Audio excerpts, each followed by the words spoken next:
The world before language. Imagine waking up tomorrow and discovering that every word you've ever known has vanished from your mind. No names, no emotions, no directions, no inner voice. You try to describe the sunrise, but you have no word for light. You feel something in your chest, maybe joy or sorrow, but you can't label it, so it fades before it forms. The people around you speak, but their sounds are meaningless, just noise. You're not just disconnected from others. You're a stranger to your own mind. This thought experiment reveals something profound. Language is not just a tool we use to describe reality. It is the very structure through which we perceive it. Without words, there is no concept of identity, no memory that can be named, no vision of the future. Our entire consciousness is scaffolded by language. From our first words as a child, we begin to carve out a mental map of the world, what things are, what they mean, where we fit. But what if that map was drawn with someone else's pen? What if the words you use to describe yourself, not good enough, broken, always failing, aren't objective truths, but echoes of someone else's story that you've accidentally made your own? Reality, then, is not a fixed set of events, but a fluid experience filtered through vocabulary. Two people walk through the same moment, one calls it a disaster, the other a lesson. Who's right? They both are. Because words don't just reflect what happens. They decide what it means. And meaning is what shapes how we feel, what we believe, and how we respond. If language builds the lens through which we see the world, then reclaiming that language is the first act of freedom. But before we can change the words we use, we must understand how deeply they've shaped the minds we live in. The brain rewritten by words. What if every word you've ever spoken left a trace inside your brain, like footsteps pressed into wet cement? Neuroscience tells us this is exactly what happens. Each time you repeat a phrase, especially when it's charged with emotion, you strengthen a neural circuit. You're not just saying something. You're rehearsing a belief. And beliefs are not abstract. They are physical structures etched into the architecture of your mind. This is the principle of neuroplasticity, the brain's ability to rewire itself in response to experience. But experience isn't only what happens to us. It's also the language we use to interpret it. Say to yourself, "I am worthless," often enough, and your brain starts to accept that phrase as a filter for every new experience. Fail at a task? Of course you did. You're worthless. Miss an opportunity? You never deserved it. But none of this is reality. It's reinforcement. It's your language becoming your prison. On the other hand, when you say "I am growing" or "I am capable," you stimulate parts of the brain responsible for logic, resilience, and decision-making. Positive words activate the prefrontal cortex, the center of focus and future thinking. Negative ones trigger the amygdala, the fear center, flooding the body with cortisol and shrinking your ability to see options. This is not spiritual metaphor. It's biological fact. Words change the brain's chemistry, and through repetition, they become automatic. They become the voice you hear when you're alone. Most people live their lives without ever questioning that voice. But it's not some divine narrator. It's a looping track, one recorded by parents, teachers, media, moments of fear, and countless unconscious repetitions. If that voice is full of self-doubt, it's not because you are broken. It's because no one taught you how to rewrite the script. But you can. You must. Because until you change the words running your mind, you'll keep living the same story no matter how much you want to change the ending. The language of power and control. If words shape the individual mind, they also shape collective consciousness. And history reveals a truth far more chilling than we often care to admit. Whoever controls language controls thought. Not through violence, not through force, but through silent consent. Change the words people are allowed to use, and you change what they're able to imagine. In George Orwell's novel 1984, the ruling party invents a language called newspeak, designed to eliminate the possibility of rebellion. Words like freedom, dignity, and truth are erased. The logic is ruthless. If there is no word for justice, how can anyone demand it? If no one can describe oppression, how can they resist it? This may sound like fiction, but it plays out daily in real life. Governments rebrand war as intervention. Corporations call layoffs strategic realignment. Media labels dissent as instability. These linguistic masks are not accidental. They're intentional tools of influence. By softening hard truths or twisting meaning, powerful institutions can manipulate public emotion without ever lifting a weapon. But this isn't limited to politics. It happens in homes, schools, and relationships. When a child is told again and again you're too sensitive or you're overreacting, they don't just feel silence, they begin to doubt their own experience. They stop trusting what they feel. That's the real damage of language. It doesn't just define the world outside. It reshapes the world within. Over time, people adopt words that were never theirs. I'm not smart. I'm not attractive. I'm difficult. These aren't truths. They're inherited labels. And when enough people repeat them, they become cultural norms. We stop questioning them. We call them personality. But they're not personality. They're programming. If you don't choose your words, someone else will choose them for you. And the more often you speak those chosen words, the more your reality begins to reflect someone else's design. So the question is no longer whether words control your reality. They already do. The real question is, who's writing the script? The reprogramming begins. The moment you become aware of the words shaping your inner world, you step into a new kind of power, the power to rewrite the script. Not by force, not through denial, but through deliberate linguistic choice. Most people never take this step. They speak from habit. They inherit phrases from childhood, from trauma, from society, and repeat them until those phrases feel like facts. But they're not facts. They're grooves in the record.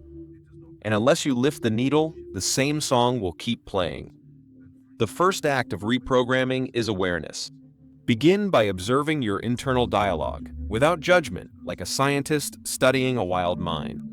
Catch the quiet insults, the casual hopelessness, the reflexive self-doubt. I can't do this. I always mess things up.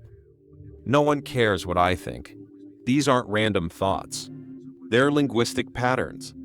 And patterns can be changed. The shift begins with replacing these phrases not with artificial positivity, but with empowering precision. I can't becomes I'm learning how.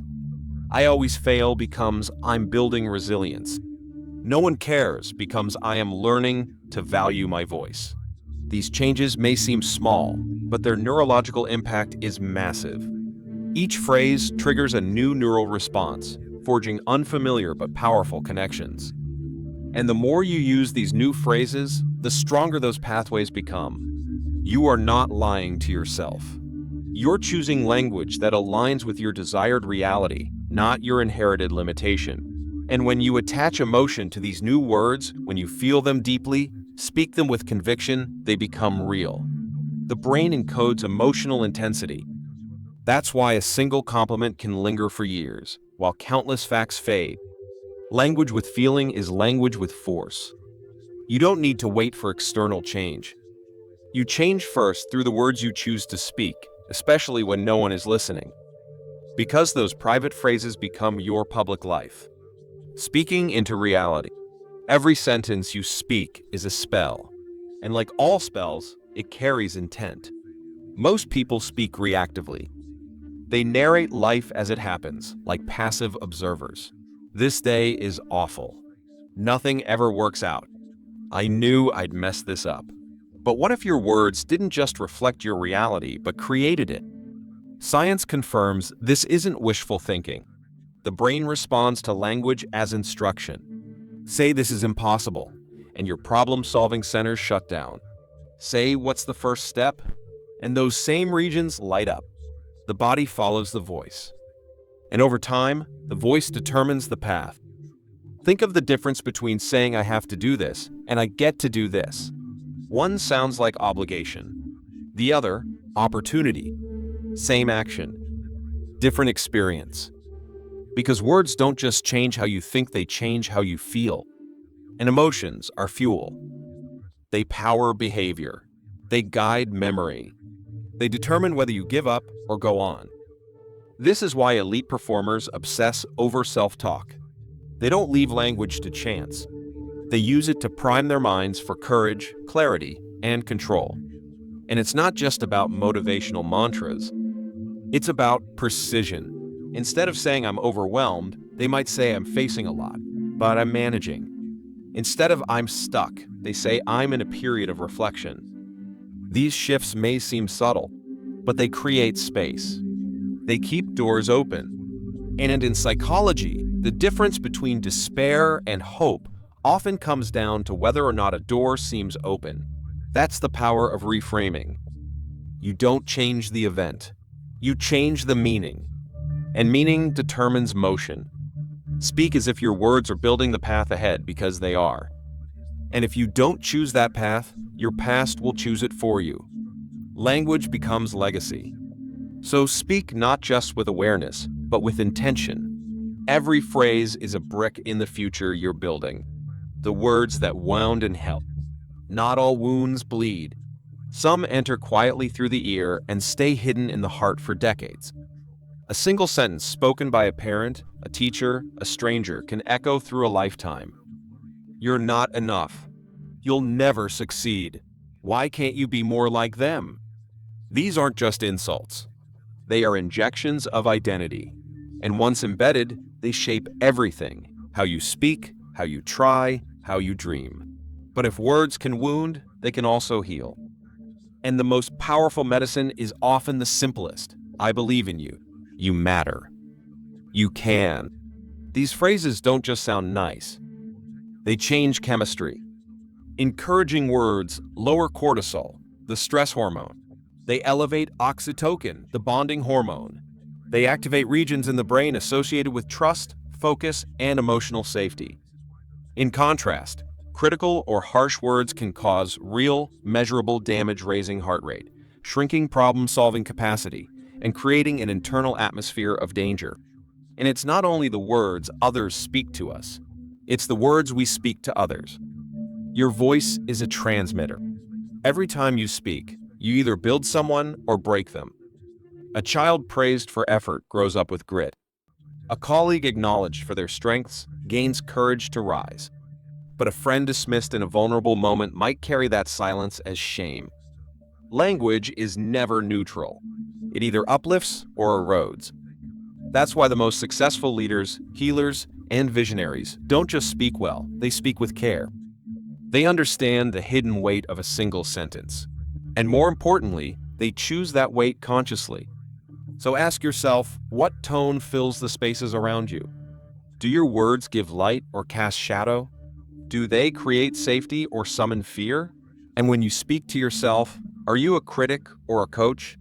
Your voice is the most consistent companion you will ever have. Train it to be kind. Train it to be precise. Because what you say today becomes the soil from which tomorrow's self will grow. Erasing the limits of I can't. Some words carry the illusion of truth so convincingly that we never question them. I can't is one of them. It sounds practical, reasonable, even honest. But hidden beneath its surface is a quiet resignation, a subtle surrender, a closing of doors that were never even tested.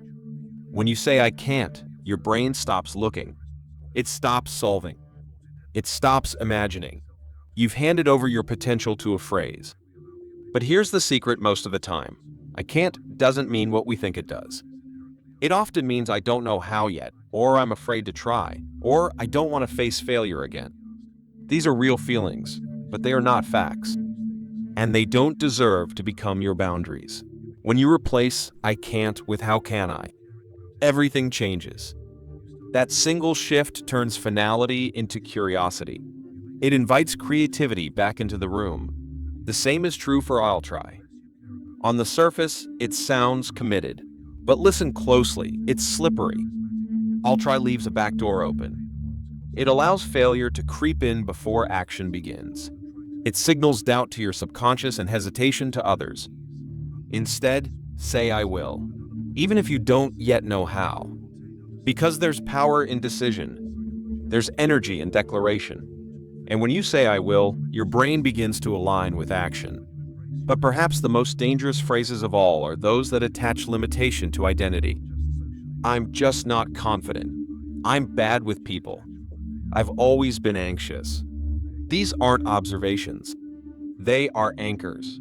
They fix your self-image to the past and make growth feel like betrayal. But you are not static. You are not a finished story. You are becoming. And your language should reflect that. Say I'm building confidence. Say I'm learning to connect. Say I'm practicing peace. These aren't delusions. They are directions.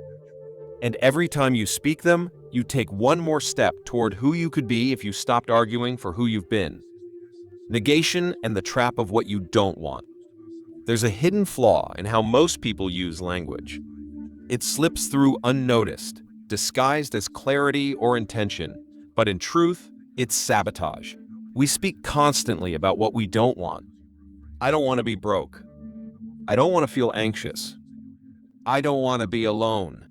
These statements seem harmless, practical even, but they contain a psychological trap. The subconscious mind does not process negation the way we think it does. It skips the don't and locks onto the emotional core of the sentence. Say I don't want to fail, and the mind hears fail. Say I don't want to be stressed, and it pictures stress. Language becomes visualization. And what we visualize, we feel. What we feel, we reinforce. Without realizing it, we focus all our energy on the very state we're trying to escape.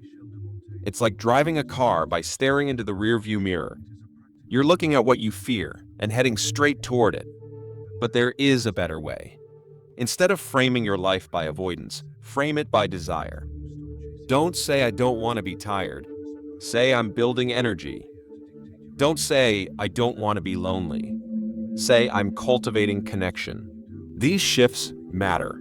They redirect the mind toward creation instead of resistance. Because whatever you speak about repeatedly becomes emotionally charged. And an emotional charge is how the brain determines importance. The more you talk about something, the more real it becomes to your nervous system, regardless of whether it's good or bad. This is why fear grows with repetition. And it's also why hope does. Speak not of what you're running from, but of what you're running toward. Name the outcome you want. Claim the emotion you're building. Describe the reality you're designing. Your mind will follow your words like a compass follows north, but only if you give it a direction worth believing in. So be careful what you describe repeatedly, because what you describe, you invite. Language as a daily discipline. Transformation doesn't come from a single powerful sentence. It comes from choosing that sentence again and again, even when the old voice returns. Especially when it does. Language is not a one-time insight. It's a discipline, a daily practice. And like all practices, it begins with noticing. Notice how you speak when you're tired. Notice what you say to yourself after a mistake. Notice the tone of your thoughts when you look in the mirror. These moments are the mirrors of your programming. And in each one, you have a choice to repeat or to rewire. That's where the work lives. Not in dramatic breakthroughs, but in quiet corrections. In catching yourself before you say I always screw things up, and choosing instead to say I'm still learning. In pausing before saying this is hopeless, and choosing this is challenging but not impossible. These aren't tricks. They're habits of self-respect. Because language is the front line of identity. And the more intentionally you speak, the more deliberately you live. Some people think language work is just semantics. That words don't matter as long as you act. But what they don't see is that words are the seed of action. They are the internal climate in which thoughts grow or wither. If your internal vocabulary is full of blame, despair, or cynicism, you will sabotage progress without even realizing it. But if you build a personal dictionary rooted in possibility, precision, and self-trust, you'll start to feel like a different person. Not because your life changed overnight, but because you began to lead it from a different place. Speak like someone who is shaping their future, not reporting their past. Speak as if your words are instructions to the universe, because in a very real way, they are. And over time, with enough repetition, those words will not just sound different. They will feel like home. The final word. You've always had the power. Not in your circumstances, not in your past, but in your words. Because words are not just tools, they're thresholds. Every time you speak, you either cross into a greater version of yourself or reinforce the boundaries that have kept you small. Most people live their lives speaking from memory. They repeat the same stories, the same self-judgments, the same inherited phrases from childhood or culture, not realizing that every repetition is an agreement with the past. But you are not your past. You are possibility in motion. And the way you speak will determine whether you keep circling the same patterns or step into something radically new. The truth is, the future is always listening. And your words are the signal it responds to. Say I am stuck, and you get more of the same. Say I am evolving, and you begin to notice paths that were invisible before. Say this is who I am, and the world treats you accordingly. But say this is who I'm becoming, and everything shifts. Because now you're not reporting a fixed self. You're activating a future one. You're not waiting for permission. You're giving direction.